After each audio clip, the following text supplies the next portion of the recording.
কথা, কিন্তু টাকার বিনিময়ে আপনি একটি দলকে হেয় প্রতিপন্ন করবেন, একটি দলের পক্ষে আপনি সাফাই গাবেন, এইটা তো বাংলাদেশের মানুষ আপনার কাছ থেকে আশা করে নাই।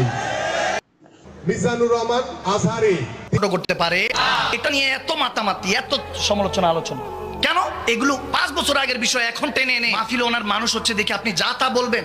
আপনি ঠিকঠাক মতো আলোচনা করেন, খোদার কসম যদি 10 জনও বসে এরাই পাক্কা ইমানদার হয়ে যাবে, নামাজি হয়ে যাবে। ঠিক তওবা করে নিচ্ছি, আমার কথার মাধ্যমে যদি আমার নবীর সামনে কোনো রকম বেয়াদবি হয়, আল্লাহ রসুলের কাছে আমি সবাই সামনে বলেছি, আবার কানে ধরে আমি 1000 বার নয় কোটিবার তওবা করতে পারবো, যে বলতে পারবো আল্লাহ বাবা আদম থেকে কিয়ামতের আগ পর্যন্ত তুমি যত বান্দা বানিয়েছো সবচেয়ে নিকৃষ্ট তোমার এই বান্দা মাধ্যম সামনে সবচেয়ে নিকৃষ্ট, কিন্তু আমাকে ক্ষমা করে দিও তোমার নবীর দিকে তাকিয়ে। বাংলাদেশে যে উত্তাল গণজোয়ার তৈরি হয়েছে, অবস্থা দৃষ্টে মনে হচ্ছে ওই আলেমের পা ধরে ওর মাপ চাওয়া লাগবে। চিল্লা এখন ঠিক কিনা? বাংলাদেশে একটা কথা কয়, নিন্দে পাখি পিন্দে। কথা বলেন, কোন মৌলবাদী দল এখানে ক্ষমতায় আসবে। বেগম খালেদা জিয়া গতকাল লন্ডনে কথা বলি দেখা আপনারা অনেকে আমারে আছিলা বাস দেন, আমি দেখতে পাই, সবাই কমেন্ট পড়ি, কিন্তু ম্যাক্সিমাম মানুষই আমাকে ভালোবাসা দেয়। আপনারা জানেন আমার মেসেঞ্জারে একটা ভিডিও পাঠাইছে, না হলে 25 থেকে 30 জন, শামসুজ্জামান দুদু সাহেবের, উনি কিছু কথাবার্তা বলছেন, সবাই আমাকে দেখছে যে স্যার দেখেন উনি আজহারী সাহেবকে আজহারি ফাজহারি বলছে, এটা কি মেনে নেওয়া যায়?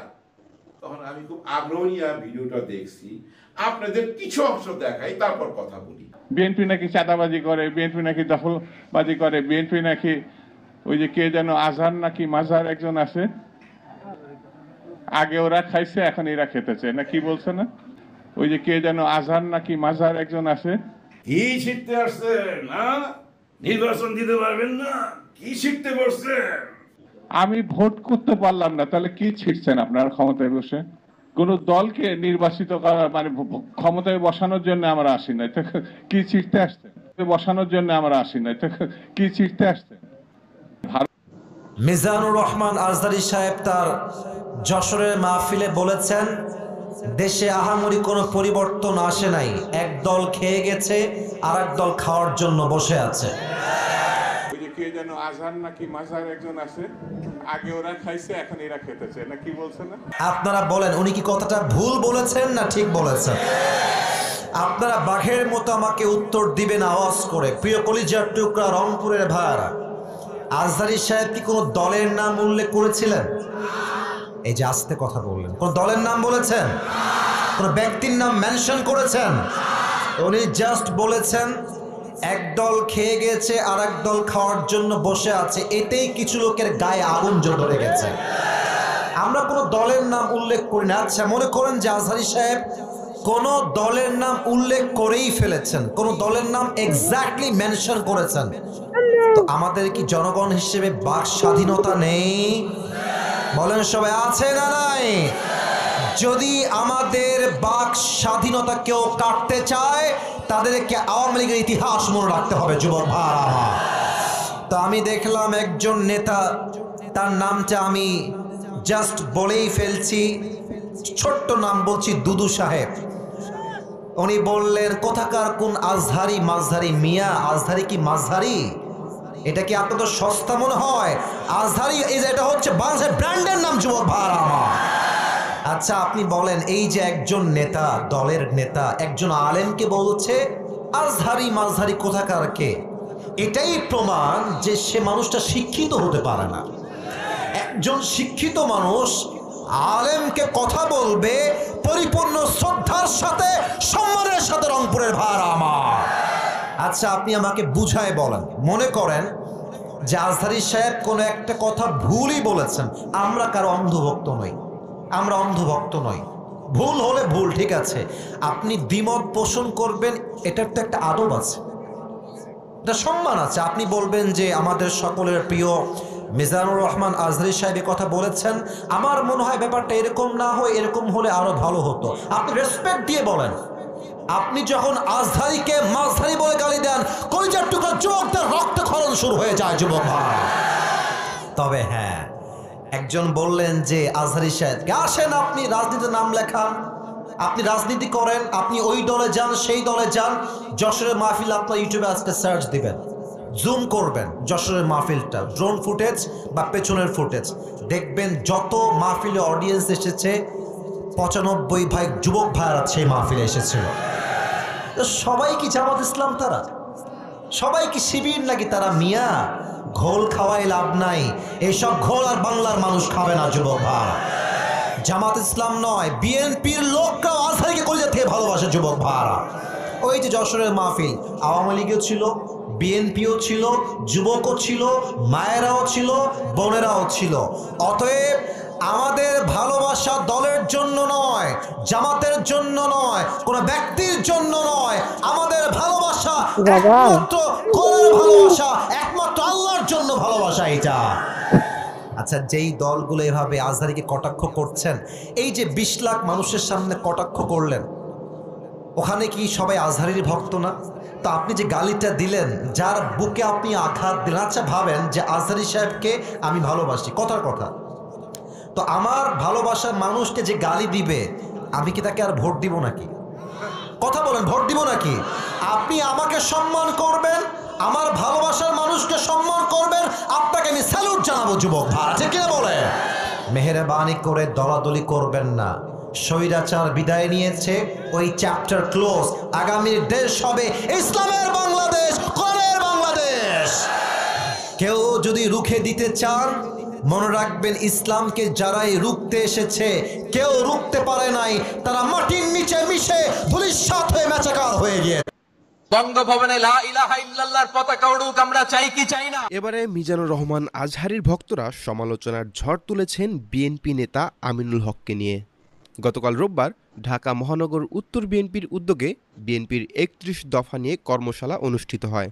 উক্ত অনুষ্ঠানে ঢাকা মহানগর উত্তর বিএনপির আহ্বায়ক জনাব আমিনুল হক মিজানুর রহমান আজহারীকে উদ্দেশ্য করে বলেন, মিজানুর রহমান আজহারী টাকার বিনিময়ে বিভিন্ন অঞ্চলে ওয়াজ মাহফিল করেন, সেটা ভালো কথা, কিন্তু আপনি টাকার বিনিময়ে একটি দলকে হেয় প্রতিপন্ন করবেন, একটি দলের পক্ষে সাফাই গাইবেন, এটা তো বাংলাদেশের মানুষ আপনার কাছ থেকে আশা করে নাই। মিজানুর রহমান আজহারী তিনি টাকার বিনিময়ে তার বিভিন্ন অঞ্চলে গিয়ে তিনি ওয়াজ করেন, ভালো কথা, কিন্তু টাকার বিনিময়ে আপনি একটি দলকে হেয় প্রতিপন্ন করবেন, একটি দলের পক্ষে আপনি সাফাই গাবেন, এটা তো বাংলাদেশের মানুষ আপনার কাছ থেকে আশা করে নাই। মুহূর্তের মধ্যে বক্তব্যটি নেট দুনিয়ায় ভাইরাল হয়ে যায়। এতে আজহারী ভক্তদের মধ্যে সৃষ্টি হয় ক্ষোভ। মিজানুর রহমান আজহারী তো কোনো দলের নাম উল্লেখ করেনি, তাহলে এমন কথা কেন? আর ওনার কথা মিথ্যা হলে মিথ্যা প্রমাণ করুন, এমনটাই মন্তব্য করেছেন নেটিজেনরা। ওই অনুষ্ঠানে তিনি আরো বলেন, তারা বলছে বিএনপি চাঁদাবাজি করছে, দখলদারি করছে, আর বিএনপি নাকি চাঁদাবাজি করে, বিএনপি নাকি দখলবাজি করে, বিএনপি নাকি ওই যে কে যেন আজহার নাকি মাসার একজন আছে, আগে ওরা খাইছে এখন এরা খেতেছে, না কি বলছে না? একদল খাইছে আরেক দল খাওয়ার জন্য রেডি হয়ে আছে। আমরা চাই না। ভাই রে, রাজনীতি করবেন স্বনামে আসে, আড়াইলে আপনার লাগে রাজনীতি করেন। ভিডিওটা শেয়ার করেন, অত্যন্ত গুরুত্বপূর্ণ ভিডিওটা শেয়ার করেন। আপনাদের কাছে আমি অনুরোধ করছি, লাইভের শুরুতে ভিডিওটা শেয়ার করেন। এই মাদ্রাসার মাঠে মাটির প্রয়োজন, আজকে আমরা অনেকদিন ধরে মাটির প্রয়োজন। আমি আমার সামনে মাহফিল আসতেছে, মাটি ফালাবো, এই জন্য আমি গতকালকে মাদ্রাসার জন্য মাটি দিছে। এক ভাই বলছে যে আমার জমির থেকে আপনি মাটি আনেন, আমি আপনার মাদ্রাসায় মাটি দান করছি, আপনি মাটি ফালান। এখন আমার প্রশ্ন হলো, একজনে আমার মাদ্রাসায় দান করছে মাটি, সেই মাটি আমার মাদ্রাসায় ফালাবো, এখানে আমি চাঁদা দিতে হবে কেন? এখানে আমি কেন চাঁদা দিতে হবে? চাঁদার জন্য আপনারা দেখেন, চাঁদার জন্য আমার গাড়িটারে আটকায়ত রাখছে, এখানে আমার মাদ্রাসার মাটি নিতে দিতেছে না। এই দেখেন, আমার গাড়ি আটকায় রাখছে তারা, আমার গাড়িতে মাল নিতে দিতেছে না। তো এখানে এদের বক্তব্য হলো যে আমাদের কিছু এখানে নাই, এখানে আমরা চেয়ারম্যানের নির্দেশে আমরা গাড়ি আটকাইছি, এরা আমার গাড়ি আটকায় রাখছে, এটা হলো তাদের বক্তব্য, হলো আমরা চেয়ারম্যানের নির্দেশে আটকায় রাখছি। তো এদের সাথে তো আমার আর কথা বলে লাভ নাই, কারণ এরা নিরুপায়। চেয়ারম্যানের আদেশ রক্ষা করতে গিয়ে আমার গাড়ি আটকায় রাখছে, মাদ্রাসার মাটি ফালাবো আমি, আমার একজনে মাদ্রাসার মাটি দান করছে। এখন আমরা তো বিভিন্ন জায়গার থেকে রাস্তাঘাট থেকে চাঁদা নেই, চাঁদাবাজি, তারপরে বিভিন্নভাবে আপনার বিভিন্ন জায়গার থেকে চাঁদাবাজি হচ্ছে। বাজার হাট থেকে যেখান থেকে পারে এখান থেকে এখন ধুম ধারাক্কা চাঁদাবাজি চলতেছে। এখন আমি বাংলাদেশের একটা বড় দলকে বলছি যে আপনাদের এগুলা বিষয়গুলো অবগত থাকা দরকার। আরে ভাই তুই খাস বিভিন্ন জায়গা থেকে অসুবিধা একটা মাদ্রাসার থেকে তো আমাদের এই জিনিসগুলো বোঝা দরকার। উনি আমার মাদ্রাসার মাটিটা আটকায় রেখে দিছে। আমি ওনারে ফোন দিছি, আমি ওনারে ফোন দেওয়ার পরে কিন্তু লাইভে আসছে। ওনারে আমি কয়েকবার ফোন দিছি, উনি আমার ফোনটা ধরে বলছে যে তোমার সাথে তো আগেরও কথা হয়েছিল, তুমি টাকা পয়সা দিলা না কেন? অথচ আগে একবার মাদ্রাসার মাটি ফালাইতে ওনাকে আমি 20,000 টাকা চাঁদা দিছি। উনার নিজস্ব লোকেরা আমার কাছ থেকে এই চাঁদার টাকা নিছে, আমার কাছে প্রমাণ আছে, ডকুমেন্টস আছে। উনি যে আমার কাছ থেকে চাঁদা নিছে এটার ভিডিও ক্লিপ আমার কাছে আছে। এখন উনি আবার চাঁদার জন্য আমার গাড়িটা আটকায় রেখে দিছে। কারণ আমি দেশবাসীর কাছে বলবো, মাতুব্বর থানার যারা আছেন তাদের কাছে আমি বলবো যে আপনারা দায়িত্ব পালন করতেছেন, যে কোনো প্রতিষ্ঠানও কি তারা মানবে না? হ্যাঁ, বিএনপির যারা আছেন, আমরা আপনাদেরকে মহব্বত করি, আপনারা নির্যাতিত একটা দল, আপনাদেরকে মহব্বত করি। আপনারা যে মাঝে মধ্যে বলেন যে কে চাঁদাবাজি করে, তা আপনাদের দলের লোকেরা যদি এইভাবে মাদ্রাসা মসজিদ থেকেও চাঁদাবাজি করে, এটা কি আপনাদের দলের জন্য কোনো কল্যাণ বয়ে আনবে? আমারে বলেন, এটা কি বিএনপির জন্য কোনো কল্যাণ হবে? মাদ্রাসা মসজিদ তো মানুষ মানার কথা। আমার মাদ্রাসাটা আমি যুদ্ধ করে মাদ্রাসা করছি, আজকে আমার মাদ্রাসায় মাটি ফেলাবো? এখানকার চেয়ারম্যানে তার গুন্ডা বাহিনী দিয়ে আমার মাদ্রাসার মাটি আটকে দিব কেন? আমি বারবার অনুরোধ করছি আমার মাদ্রাসা এটা ছেড়ে দেন। এরপর এরা বলতেছে এটা চেয়ারম্যানের নির্দেশ, মাটি ছাড়া হবে না। 2টা গাড়ি আমার সকাল থেকে আটকে রাখছে, আমি আমাদেরকে বেতন দিতে হবে না? 2 গাড়ি আমার আটকে রেখে দিছে, কোনো কথা তারা শুনতে রাজি না। টাকা দিব, তারপরে তারা মাটি ছাড়বে। আমার প্রশ্ন হলো, আমি আমার আরেক জায়গার থেকে আমি আমার কিনা মাটি দানের মাটি আমি যদি মাদ্রাসাত পালাই, এখানে আমি কেন চাঁদা দিব? কেন চাঁদা দিব? আমি মাতুব্বর সমস্ত বিএনপির যারা আছেন তাদেরকে অবগত করছি, এটা আপনাদের জন্য কোনো দিন শুভ হবে না। এটা আপনাদের জন্য বড় ধরনের একটা ক্ষতি হয়ে দাঁড়াবে। আমি আপনাদেরকে এটা অবগত। এর আগে আমার মাদ্রাসাতে চাঁদা নিছে। বলতে চাই, বিএনপির ভারপ্রাপ্ত চেয়ারম্যান জনাব তারেক রহমান